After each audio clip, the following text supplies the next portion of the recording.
everyone for joining this conference. Since I arrived on Wednesday evening, I just met wonderful people. I saw a wonderful country and city so far and had delicious food. And so I'm really honored and pleased to be here. Thank you for inviting me, Carrot Global. And thanks for your partnership.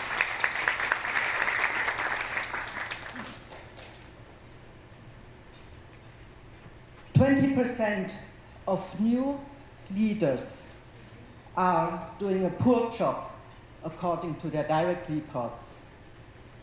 20%.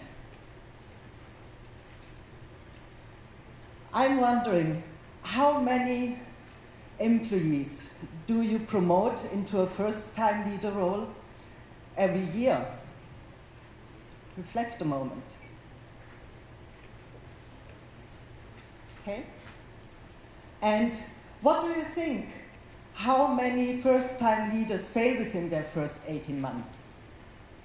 And now I would like to invite you to give an indication or estimate with your fingers or your hands. So raise your hands and show me one finger if you think 10%, 4 fingers if you think 40%, 8 fingers if you think 80%. What's your best estimate? I see a 4, I see a 2. Who else? Don't be so shy. There's nothing to lose. Okay. I will show you some numbers. So we have 20% of first-time managers are doing a poor job, as I mentioned already. 26% are first-time managers who felt they were absolutely not ready at the beginning when they started in their new position. And so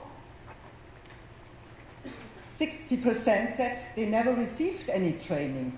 So no wonder that 50% of managers in organizations are rated as ineffective. And what I asked you about, your estimation, how many fail within the first 18 months? It's 40%. So unfortunately, it's 40%. And what can we do about it to increase this number, to lower this number, sorry.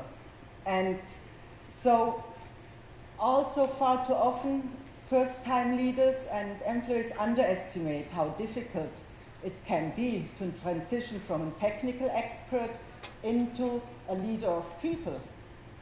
And organizations still underestimate it.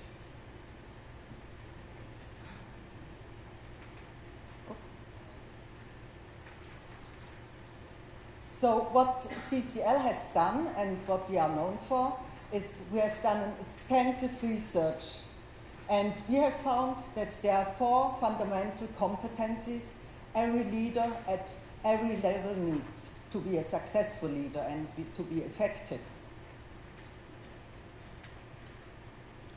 And as Yuri already mentioned, there are 4 fundamental competencies. The first one is self-awareness. And this is really a critical one because we can build a lot out of this foundational competency. The second one is learning agility. We have influence and communication.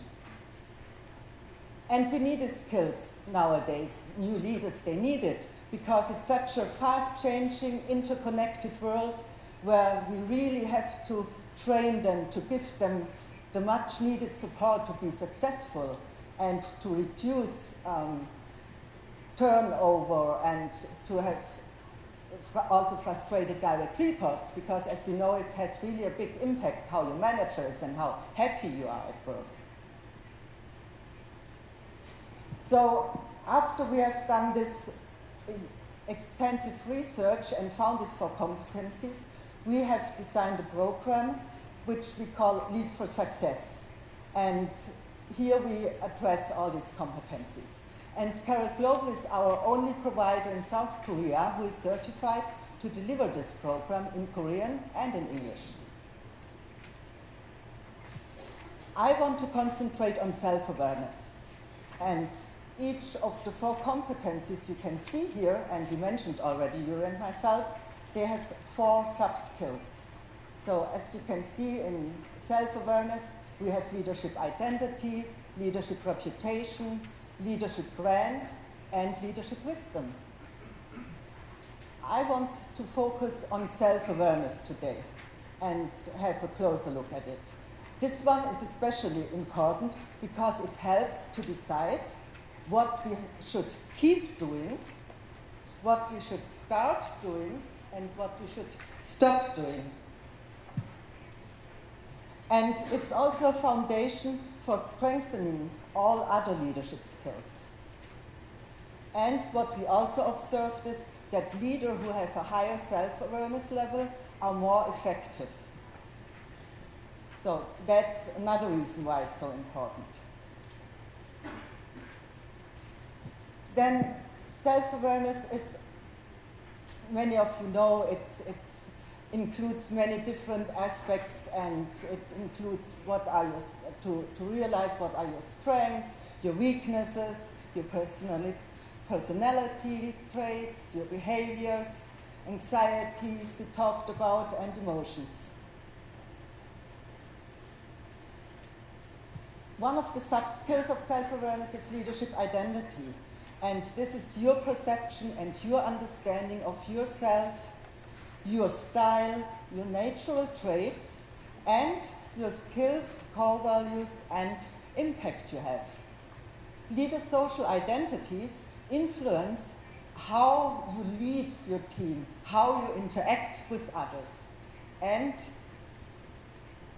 then, as the next one we follow in our leadership program is we go into reputation, leadership reputation. And there we ask a question to our participants. What are 3 words people use to describe you? And I would like to invite you to think for a couple of seconds, what do you think other people use to describe you? What are the 3 words they would use?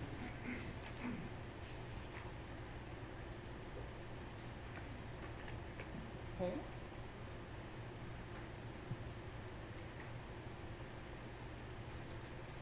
And with this question, we also start to get them thinking about what their leadership reputation is. And if you don't know it, it's quite difficult to interact with others. And you might want to reach out to others and to ask them, what do you think about what I'm doing well, what I'm not doing well?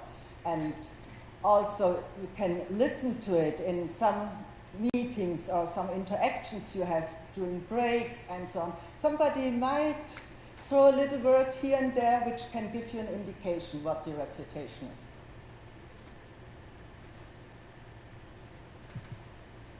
So, the definition we use for leadership reputation is how others perceive you as a result of your history. So, how have you behaved in the past? What have you done?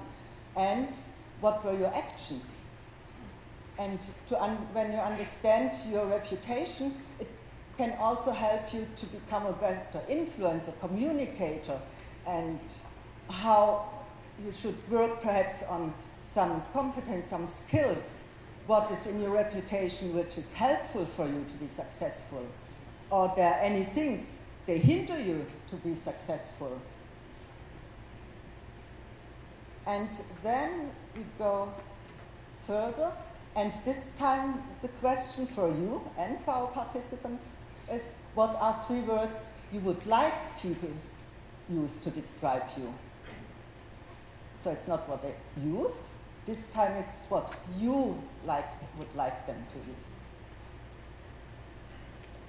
Have a thought. What would be your 3 words?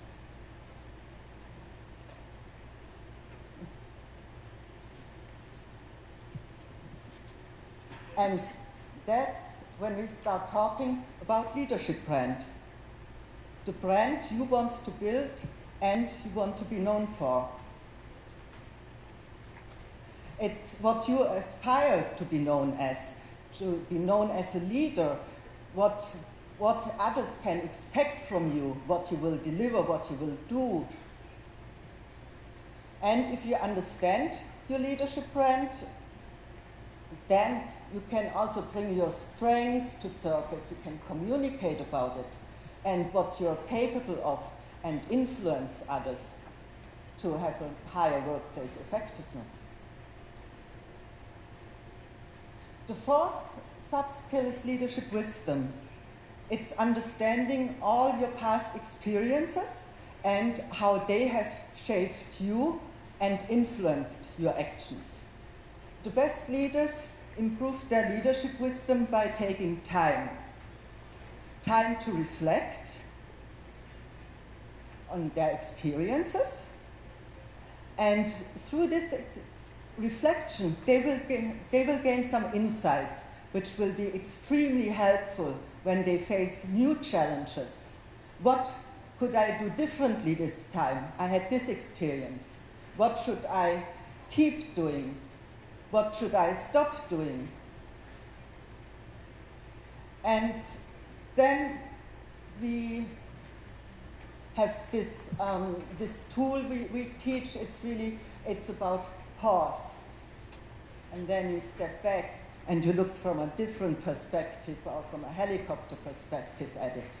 And you reflect about it. And then best leaders, they also reach out to other leaders and ask them about their experiences. How have you experienced significant, relevant events and challenges? What have you learned from this experience? What are your insights? What can you share with me so that I can grow?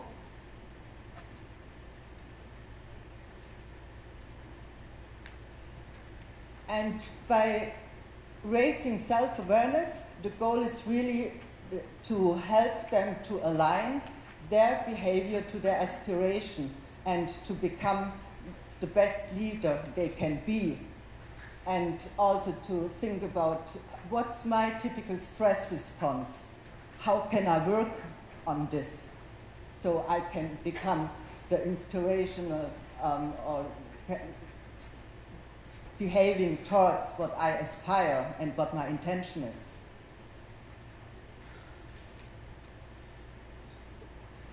Here we have some results when we measure the impact of our leadership program. 100% of the participants said that Lead for Success helped them increase their leadership influence as they returned to their workplace. And now I have a couple of client examples, just very quickly. So we worked with different leaders in many different industries. And for one is an example of a global aerospace firm. They even targeted 20,000 of their frontline employees to equip them with core leadership skills to drive their results.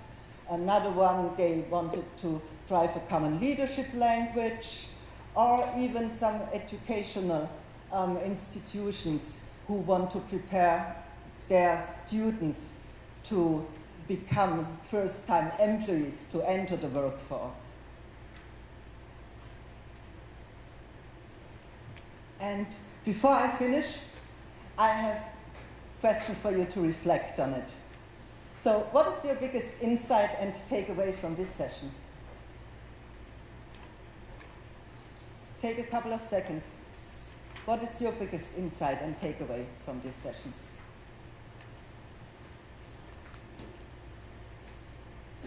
Okay. And the next one. What will you start doing? So, what will you start doing with having listened and with the knowledge sharing I just did?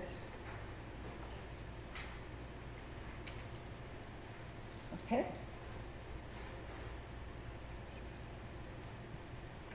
Thank you again for having me. Ganz Peter.